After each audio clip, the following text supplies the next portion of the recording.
ইয়াউমা ইয়াফিরুল মারউ মিন আখি, মানুষ তার ভাই দেখে পালাবে। আমি নিজের সাথে মিলালাম, আমার ছোট ভাইকে দেখে আমি পালাবো? আমাকে দেখে সে পালাবে? ওয়া উম্মিহি ওয়া আবি, যেই মায়ের পেটে 10 মাস আমি ছিলাম, যে মা আমি না ঘরে না গেলে ঘুমায় না, আমি না খেলে মা খেতে চায় না, আমার জন্য আমার মায়ের প্রাণ, আমার মায়ের জন্য আমার প্রাণ, কত ভালোবাসাবাসী। ওই মা আমাকে দেখে চিনবে না, আমি নাকি আমার মাকে দেখে চিনব না। আমি আমার বাবারে দেখে পালাবো। ছোটবেলা থেকে কোলে পিঠে করে আমার বাবা আমারে মানুষ করলো, বাবাকে কত ভালোবাসি, বাবার সাথে কত ভালোবাসার গল্প, এই বাবারে দেখে আমি দৌড় দিব, বাবা আমারে দেখে দৌড়াবে। ওয়া সাহিবাতিহি ওয়া বানি, সাহিবা মানে প্রিয়তমা স্ত্রী, যার সাথে এত ভালোবাসা এত খুনসুটি, তারে দেখে আমি পালাবো। ওয়া বানি, আমার সন্তান, যেই সন্তানের জন্য আমি আমার জীবনও দিতে রাজি, ঠিক কিনা? সন্তানকে দেখে আমি দৌড়। আব্বু বলে ডাক দিল, আমি চিনব না। আমার মেয়েটা আমারে ডাকলে নাকি আমি চিনব না, আমার মেয়েও আমারে চিনবে না। ইয়াউমা ইয়াফিরুল মারউ মিন আখিহি ওয়া উম্মিহি ওয়া আবিহি ওয়া সাহিবাতিহি ওয়া বানিহি লিকুল্লি ইমরিইম মিনহুম ইয়াউমাইযিন শাআনুন ইউগনিহি। বিশ্বনবী বললেন, আয়েশা, সেদিনটা আজকের দিনের মতো নয়, ভয়ঙ্কর একটা দিন হবে। বাবা ছেলেরে চিনবে না, ছেলে বাবার চিনবে না, মা তার মেয়েরে চিনবে না, মেয়ে তার মারে চিনবে না। মা আর মেয়ের ভালোবাসার চেয়ে বড় ভালোবাসা হতে পারে? বাবা ছেলের ভালোবাসার চেয়ে বড় ভালোবাসা? স্বামী স্ত্রীর ভালোবাসার চাইতে বড় ভালোবাসা দুনিয়ায় আছে? স্বামী স্ত্রীরে চিনবে না, স্ত্রী স্বামীকে চিনবে না, বন্ধু বন্ধুরে চিনবে না, ইমাম সাহেব মুসল্লিরে চিনবে না, মুসল্লি ইমাম সাহেবকে চিনবে না, নেতা কর্মীরে চিনবে না, কর্মী নেতাকে চিনবে না। আমরা সবসময় বিপদে আছি, তবে 4টা কাজ করলে আমাদের বিপদকে কাটিয়ে দিবে কে? আল্লাহ। ঈমান আনতে হবে কার উপর? জোরে বলেন। ঈমানের পথে অবিচল থেকে আমার মরণ যেন হয়। আবার পড়েন আমিন। তো যেই ইসলামী সঙ্গীতগুলোর, নাশিদগুলোর কথামালা সুন্দর, এগুলো আপনারা গাবেন, এগুলো হৃদয়কে টাচ করে। যেগুলো হৃদয় থেকে লেখা হয় এগুলো হৃদয়কে টাচ করে, যেগুলো হৃদয় দিয়ে বলা হয় এগুলো মানুষের অন্তরে যে টাচ করে, ঠিক কি না? বিশ্বনবী যা বলতেন হৃদয় থেকে বলতেন, প্রাণ খুলে বলতেন, প্রাণ থেকে বলতেন, যেটা মানুষের হৃদয়কে টাচ করত। আবার বিশ্বনবী কথা বলতেন কম, কিন্তু এটার অর্থ ছিল ব্যাপক। বিশ্বনবী বলতেন, উতিতু জাওয়ামিআল কালিম, আমাকে আল্লাহ তাআলা জাওয়ামিউল কালিম দিয়েছে। বিশ্বনবী বলতেন অল্প, বলতেন অল্প, কিন্তু এটার অর্থ, ব্যাখ্যা, বিশ্লেষণ ভলিউমের পর ভলিউম হয়ে যায়, কিন্তু ব্যাখ্যা শেষ হয় না। সুবহানাল্লাহ। আবার বিশ্বনবী বলতেন, নুসিরতু বিররবি মাসিরাতা শাহর, আমি যে এলাকায় দাঁড়িয়ে থাকি এলাকার ডানে বায়ে সামনে পেছনে 1 মাসের দূরত্বের রাস্তা পর্যন্ত ওই জায়গায় কোনো কাফের দাঁড়িয়ে থাকলে আমার ভয়ে তার অন্তর থার থার করে কাঁপে। ভয় দিয়ে বিশ্বনবীকে আল্লাহ তাআলা সাহায্য করেছেন। 1 মাস ডানে বায়ে সামনে পেছনে 1 মাসের দূরত্বের ভেতরে যদি কোনো কাফির মুশরিকদের আন্ডা বাচ্চাও থাকে, যত দূরেই থাকুক, বিশ্বনবীর ব্যাপারে তার অন্তরে ভয় আর ধুকধুকানি শুরু হয়ে যায়। সুবহানাল্লাহ পড়েন। এজন্য আমরা বিপদ কাটাতে পারবো না যতক্ষণ না ইমানদার না হতে পারি। পাক্কা ইমানদার হতে হবে। ওয়ালা তালবিসু ঈমানাহুম বিযুলমিন, তোমাদের ঈমানকে জুলুমের সাথে মিশ্রিত করো না। জুলুম মানে শিরক, শিরকের সাথে আমাদের কোনো সম্পর্ক নাই। ঈমান হতে হবে পাক্কা ঈমান। ঈমানের সাথে যদি শিরক ঢুকে, ওটা কি পাক্কা ঈমান হয়? খালিস ঈমান হয়? মসজিদে যে নামাজও পড়েন, মাজারে যে সেজদাও দেন, এরকম আছে না নাই?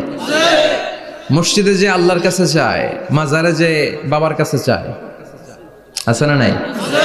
মসজিদেও দান করে, আবার মাজারে যেও দান করে, আছে না নাই? না, আপনার এই ডবল স্ট্যান্ডার্ডকে থামিয়ে দিতে হবে, এটাকে ব্রেক করে ফেলতে হবে। আপনি চাইবেন শুধু একজনের কাছে, তিনি কে? বিশ্বনবী বলতেন, ইদা সাআলতা ফাসআলিল্লাহ, যখন চাইবা আল্লাহর কাছে চাও। হাত পাতবেন কার কাছে? ওয়া ইদা ইসতাআনতা ফাসতাইন বিল্লাহ, সাহায্য যদি চাও একমাত্র কার কাছে যাবা? আমাদেরকে সাহায্য করতে পারে কে? বিপদে পড়লে উদ্ধার করতে পারে কে? কবরে মাজারে পড়ে থাকা ব্যক্তি আমাদের উদ্ধার করতে পারে? কথা বুঝতেছেন তো? সহজ না কথাটা? এতজনের কাছে যাওয়া যাবে না, এতজনের কাছে মাথা নোয়ানো যাবে না, নোয়াবো এক জায়গায়। তিনি কে? আবার বিশ্বনবী বলতেন এই শিরিক হচ্ছে আখফা মিন দাবিবিন নামাল, পিঁপড়ার গুটি গুটি পায়ের চেয়েও শিরকটা হলো বড় সূক্ষ্ম। পিঁপড়া যেমনি গুটি গুটি পায়ে মিষ্টির দোকানে ঢুকে যায়, যে মিষ্টি নষ্ট করে, শিরক তেমনি তোমার ভেতরে ঢুকে তোমার ঈমানকে নষ্ট করে দেয়। আখফা মিন দাবিবিন নামাল। আপনি পাহাড় পরিমাণ গুনাহ নিয়ে, হাদিসে কুদসিতে এসেছে, সাগরের ফেনা পরিমাণ পাপ নিয়ে আল্লাহর কাছে হাজির হয়েছেন। আল্লাহ, আমি পাপী। আমি কি? আমরা সবাই পাপী। আমরা কি? বিশ্বনবী বললেন কুল্লুকুম খাত্তাউন, তোমরা সবাই পাপী। ওয়া খায়রুল খাত্তাইন আত-তাওয়াবুন, আর এই পাপীদের মধ্যে সবচাইতে ভালো পাপী ওই পাপী যেই পাপী পাপ করার পরে তওবা করে কার কাছে? এজন্য আল্লাহ বললেন ইয়া আইয়ুহাল্লাযীনা আমানু তুবু ইলাল্লাহি তাওবাতান নাসুহা, তওবার মতো তওবা করো, কান্নার মতো কান্না করো। চোখের পানি এটা একটা খুব পাওয়ারফুল একটা জিনিস, এটা আপনার পাপকে ধুয়ে মুছে সাফ করে দেয়, আপনাকে নিষ্পাপ বানিয়ে দেয়, ঠিক কি না? তো এই বিশাল পাপের বোঝা নিয়ে, পাহাড় পরিমাণ গুনাহ নিয়ে কিয়ামতের দিন যদি আল্লাহর কাছে আপনি হাজির হয়ে যান, ওই পাপের মধ্যে যদি শিরকের পাপ না থাকে, মানে কোনো মাজারে যে সেজদা দেন নাই, বাবার কাছে যান নাই, কোনো মাজারে মানত করেন নাই, মাজারে লাল শালু দেন নাই, মোমবাতি দেন নাই, আগরবাতি দেন নাই, মাজারে মুরগি মানত করেন নাই, এই পাপগুলো করেন নাই। অনেক পাপ আপনার আছে, কিন্তু শিরকের পাপ নাই। কোন পাপ নাই? আল্লাহ বললেন হাজার কোটি পাপ নিয়ে, পাপের বোঝা নিয়ে, পাহাড় পরিমাণ অন্যায় নিয়ে, গুনাহ নিয়ে যদি আমার সামনে আসো, আর এই গুনার মধ্যে যদি শিরকের কোনো গুনাহ না থাকে, তাহলে আমি আল্লাহ পাহাড় পরিমাণ দয়ার ক্ষমা নিয়ে তোমার কাছে হাজির হয়ে যাব। সুবহানাল্লাহ। এজন্য শিরকের সাথে আমাদের কোনো সম্পর্ক এই শিরক করলে তার মাফ নাই। ইন্নাল্লাহা লা ইয়াগফিরু আন ইউশরাকা বিহি, শিরক করে ফেললে আর মাফ নাই। এটা ভয়ঙ্কর, এটা ক্যান্সারের চেয়ে ভয়ঙ্কর। ক্যান্সারের অ্যানসার আছে, শিরকের কোনো অ্যানসার নাই। লা ইন আশরাকতা লা ইয়াহবাতান্না আমালুক, যদি তুমি শিরক করো, তোমার রোজা, নামাজ, হজ, যাকাত, জিকির গুলারে বাতিল করে দিবে কে? এজন্য শিরকের সাথে আমাদের সম্পর্ক আছে। এত ওয়াজ আমরা করি, তারপরে অনেক জায়গায় ছবিতে দেখি যে মহিলারা যে মাজারে সিজদায় পড়ে থাকে। এজন্য এটা ছড়ায় দিবেন, এই মাহফিলের কথাগুলো এই যে রেকর্ড হচ্ছে, এগুলো ছড়ায় দিবেন। গণসচেতনতার দরকার আছে। এই যত আমরা ট্রাই করে যাব, একটা সময় দেখবেন আমাদের এই সকলের একসাথে প্রচেষ্টার ফলে এই শিরক নামক ভাইরাস বাংলাদেশ থেকে আমরা বিদায় করে দিতে পারবো। চিল্লা এখন, ঠিক কিনা? এজন্য আমরা বিপদে আছি, তবে ইমানদার, শিরক ব্যতি রেখে খালেস ইমানের যদি অধিকারী হয়, আমাদেরকে বাঁচিয়ে দিবে কে? দুই নম্বরে ওয়া আমিলুস সলিহাত। কি বলছে মনে আছে তো? ইমান, ইমান আনলে বেঁচে গেলাম। আরেকটা কি? আমিলুস সলিহাত, নেক কাজ, ভালো কাজ। ভালো কাজ শুধু জিকির করার, নামাজ পড়া নাকি? না। আপনি কাউকে পরামর্শ দিলে এটাও ভালো কাজ। ঋণ দিবেন, ঋণ দিলে আপনার মর্যাদা বাড়ায় দিবে কে? অভুক্তকে খাওয়াবেন, বিপদে পড়লে সাহায্যের হাত বাড়িয়ে দিবেন, রাস্তায় দাঁড়িয়ে আছেন একজন পথ চেনে না, পথ দেখিয়ে দিবেন, এটা অনেক সওয়াব।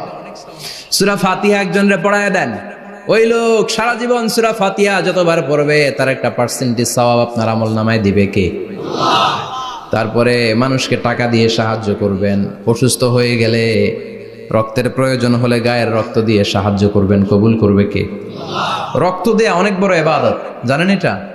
মুমূর্ষু ব্যক্তিকে যদি রক্ত দেন, আপনার এই রক্তের কারণে যদি কারো প্রাণ বেঁচে যায়, তাহলে আপনি কেমন যেন গোটা বিশ্বের সব মানুষের প্রাণ বাঁচিয়ে দিলেন। একজনকে বাঁচানো মানে সবাইকে বাঁচানো, একজনকে মারা মানে সবাইকে মারা। এজন্য বিশ্বনবী বললেন আল ইনসান বুনিয়ানুম মারসুস, সব মানুষগুলো হলো আল্লাহর পক্ষ থেকে সীসা ঢালাই করা প্রাচীর। একজনকে নষ্ট করা মানে প্রাচীরটাকে ভেঙে দেয়া, ঠিক কিনা? তাহলে ঈমান আনতে হবে কার উপর? আর আল্লাহর সন্তুষ্টির জন্য সৎ কর্ম করতে হবে। তারপরে একে অপরকে ভালো কাজের জন্য পরামর্শ দেওয়ার দরকার আছে না নাই? হক আর সবর, আমরা হকের পক্ষে থাকবো, রাজি আছেন তো? আর আমরা সব সময় ধৈর্যশীল থাকবো, রাজি আছেন?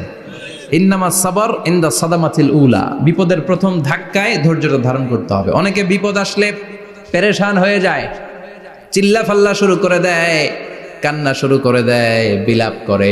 বেশিরভাগ মহিলারা এটা করে, ঠিক কিনা? বিষ্ণুই বললেন বিপদের প্রথম ধাক্কায় কেমন সবর করলা, এটাই দেখার বিষয়। ইন্নামা সাবর, ইনদা সদমাতিল উলা, বিপদের প্রথম ধাক্কায় যে সবর ধরতে পারে সেই আসল সবুর, সেই আসল কি সবুর। মানে ধৈর্য ধারণকারী। বিশ্বনবী দোয়া করতেন, আল্লাহ আপনি আমারে ধৈর্যশীল বানান। আল্লাহুম্মা জাআলনি সাবুরা ওয়াজআলনি শাকুরা, আপনি আমারে ধৈর্যশীল বানান, আপনি আমারে শুকরগুজার বানান। ওয়াজআল ফি আইনি সাগীরা ওয়া ফি আয়ুনিন নাসি কাবীরা, আমার চোখে আপনি আমারে ছোট বানান, মানুষের চোখে আমারে আপনি বড় বানান। পড়েন আমিন। আরো জোরে পড়েন আমিন।